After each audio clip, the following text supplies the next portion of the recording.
नमस्कार, आपण पाहत आहोत पीबीएन महाराष्ट्र। पाचोरा तालुक्यातील Bhatkhande Khurd railway gate number 133 railway भुयारी मार्गात मोठ्या प्रमाणात पाणी साचल्यामुळे नागरिकांना नाहक त्रास सहन करावा लागत आहे। साचलेल्या पाण्यामधून वाहत गेल्याने वाहनांचं नुकसान होत आहे। भुयारी मार्गामधील साचलेल्या पाण्याचा निचरा करण्यासाठी पिटर मशीन लावण्यात आले आहे, परंतु ते मशीन कधी सुरू असते तर कधी बंद असते अशी परिस्थिती दिसून येते।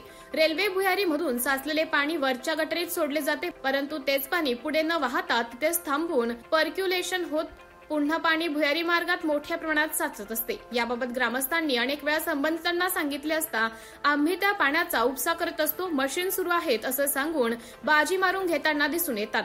भुयारी मार्गात पाणी साचणार नाही, या पाण्याच्या व्यवस्थितरित्या निचरा कायमस्वरूपी करण्यात यावे अशी मागणी भातखंडे खुर्द ग्रामस्थांच्या वतीने करण्यात येत आहे।